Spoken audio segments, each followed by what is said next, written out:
Hello everyone, this is just going to be a quick video. I saw Captain America Civil War and I want to do a review about that, but I'm waiting for a little more time so that I can actually do both a modern Marvel and major spoilers review of that where I can discuss a little bit more about some of my thoughts of the movie, because by and large, um, my opinion is the same as every other review I've seen so far, which is that the movie is awesome. It's definitely worth seeing. The biggest debate people have is how high does it rank on your listing rather than whether or not is this movie actually good. But for now, to kind of until that time has gone by, I still wanted to put out a modern Marvel video. And so I wanted to take some time in the library here to give a quick countdown list of the ranking of who I feel are the best cast, not just Marvel, but comic book actors in film recently, since it's been becoming more of a thing, and we have some ones who are pretty good out there. So first I'm going to start with some honorable mentions who, for specific reasons, didn't make my list. The first one that I want to say as an honorable mention is Mark Hamill as the Joker. Um, when someone says who's the best Joker, and there's talk back when who is the Joker, Mark Hamill's actually the first person that comes to my mind. He was my favorite Joker. I think he did a lot to define how I personally think what makes a good Joker and how the Joker should be portrayed. The reason why I didn't put him on the actual list is, of course, it's a voice acting position, not an actual live action cast acting. And so I didn't feel great putting him on the actual list. Voice acting, of course, is a lot more challenging and more difficult than a lot of people realize, and definitely involves skill, so I'm not trying to downplay it, but it wasn't the focus that I wanted to go for this list. In similar fashion, I had Stefan Kaspic, how do you pronounce his name, but the voice of Colossus in the Deadpool movie, because it was hilarious. He didn't make the list for a couple reasons. A, like I said, it was purely a voice acting position, and then B, it was only a short part of the movie. It wasn't like Colossus was the main character in that movie, but it was the best representation of Colossus that we've seen on screen, on the big screen, even compared to the X-Men movies. This was, in just the trailer alone, a better Colossus than all the other previous movies, and in the movie itself, perfect representation, hilarious. It's actually one of the major reasons why I would recommend somebody go see Deadpool. Is like, do you like Colossus? Then you're gonna like this movie. So that was a great representation of him in that, I felt, even down to the point where he's like, he had the strong, tough guy Russian voice, but at the same time has that Colossus good guy sense of he's just going to stand there and let Deadpool hammer on him because he knows he can't hurt him while he's trying to reason with him about why he should join the X-Men. So those were two that I definitely wanted to throw out there. Another honorable mention that I had was Tom Holland as Spider-Man, to hearken to the most recent movie that just came out. Did a great job, but of course it was a very small part. I didn't want to really put him on the list. I thought it was the best Spider-Man that we've seen on screen so far, but that might not be the case after I see him in the next couple movies. You never know. Keeping our fingers crossed, but for what he did, it was really good, but it wasn't enough material for me to put him on an actual list. The last honorable mention that I have is kind of a twofold.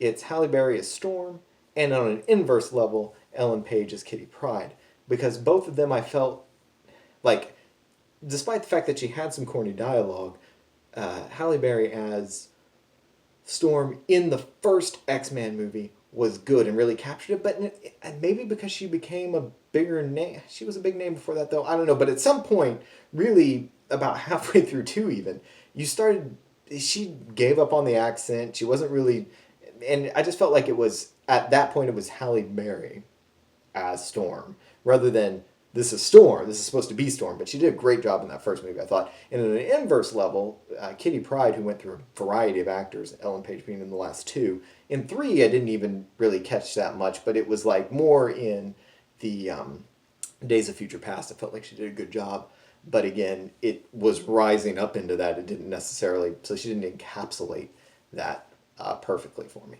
Alright, so start with the actual 10 that I have now. Are going to be the 10, in my mind, best cast, best portrayal. Now, there's some nuances that go into this because it's not necessarily my favorite characters or even necessarily ones that I enjoy, but just I felt like they really captured that character well. So number 10 on the list is Chris Evans, but not as Captain America, actually as Johnny Storm, which I know what you're all thinking, that movie was awful. Okay, yes, it was awful, and Johnny Storm himself even had some crappy dialogue. But the fact of the matter is that he actually, when allowed to just be Johnny Storm, it was, I felt, a good representation of him in the first movie. The only character who was correctly cast, and I'm not trying to say at all that that movie was good. I'm just saying I felt like he did a good job of portraying Johnny Storm. And the movie itself wasn't any good, and even Johnny Storm within the context of the movie wasn't necessarily great. But that's why it's number 10, because it wasn't a great movie. But I felt like his portrayal of that was pretty good. All right, number 9 on my list is Ron Perlman as Hellboy. I love the two Hellboy movies. I primarily love the first one more than the second, but liked the Hellboy movies. I like all the Hellboy stuff, actually. I'm a big Hellboy fan. And I felt like Perlman, he looked the part, he had a good voice for the part, and I don't know who else I would have cast that would have been better for it, so he makes it onto my list. Number 8, Samuel L. Jackson as Nick Fury. Not David Hasselhoff as Nick Fury, Samuel L. Jackson. And on one level, it's almost cheating to have him on the list, though, because it was, on one level, the part he was born to play because the part was written for him. Of course, Samuel L. Jackson is Nick Fury as he appears in the Ultimates, Ultimate Spider-Man, etc., etc. And when you're flipping through that book, you're like, oh my gosh, it's Samuel L. Jackson. And that's what it was meant to be. And that's what it ended up being. So on one level, you can't really get around it. It's a great representation because it was written for that person. Okay, number 7, I have Hugh Jackman as Wolverine. Now, some people are going to be, really? But here's the fact. This is why he's on my list, and this is why he's actually fairly decently high on my list, is because Wolverine is a obviously very old character who has tons of different arcs, tons of different stories, and there are tons of actual legitimate different ways you could portray him. And I think the way he's portrayed, particularly in X1, X2, the Days of Future Past movie, if you decide to go that route, I think that does have a grounding in one way you could interpret him from the comics. And if you decide to go that route, Hugh Jackman was the perfect person to encapsulate that. Now, that being said, it leads into an interesting question of how they're going to handle Wolverine after Jackman. I think he has 2 more movies, and then he's done.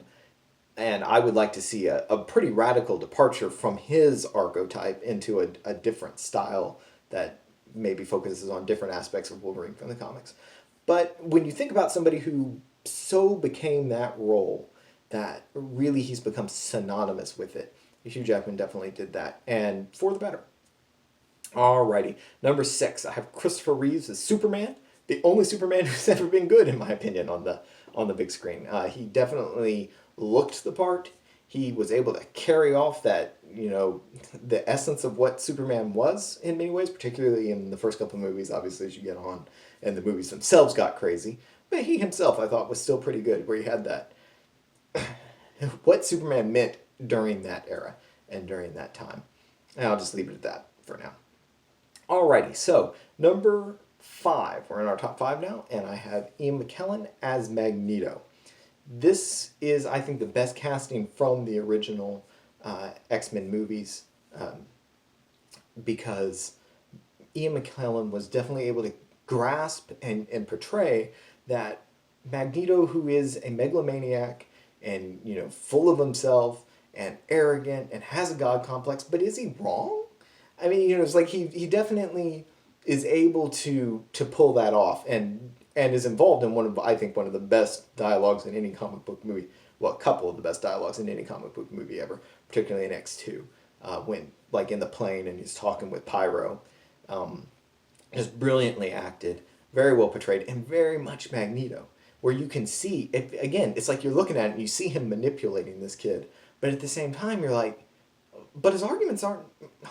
You can kind of get where he's coming from. You always can. And that was Magneto from the comics that I remember. And that was Magneto from the old Fox cartoon that I remember. The one who it's like, yeah, he's bad.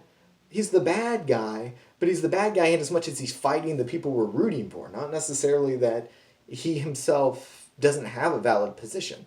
And like I said, he pulled that off great. And so he gets number 5 on the list. Okay, number 4. this one was difficult for me to decide where exactly to put it for a very specific reason. I have Haley Atwell as Peggy Carter because she did phenomenal. She acted the part well. She became the character well. The problem is that she wasn't. I'm more of a Spider-Man and an X-Man. Like I was never an Avengers guy. I've said that on my channel before. Never huge Avengers guy. So on one level, I am operating more at a default when it comes to some of that lore, which the universes all get tangled up, so you get to know people. But to me, Peggy Carter never. The most thing I'm going to know her from is in the movies. I never read comics that heavily featured her, but at the same time, I think it was a good casting for somebody who was going to have to forge a character that the general public didn't necessarily know as much about. This one, on a lesser degree, was also true, and I thought about putting her on the list, but I didn't, of Scarlett Johansson and the Black Widow, because the Black Widow is, again, another character who has more of a defined personality, but has never really been a lead role, and so the actor, I think, and the director and the writers have a lot more leeway in what they want to try to do. End of the day, I think that Haley Atwell did great, and so that's why I put her down as number 4 on that. Which also, if I made a Mount Rushmore, means she gets on the Mount Rushmore. And I had a split here because it's two people who I think encapsulate something. Now, I know I said earlier that when I think of the Joker, I think of Mark Hamill, and I think of the animated Joker.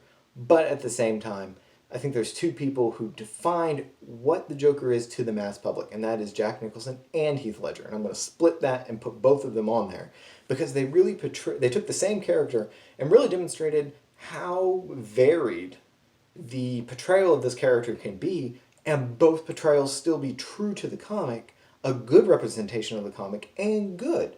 One definitely a little more sinister and darker, and one definitely more of the comic book flair to it. I tend to like Nicholson a little bit better. Probably goes, like I said, with being informed by Hamill for most of it, which is a little more comic bookish and a little more, that feel, but it fit the feel of that movie better than it would of The Dark Knight, for sure.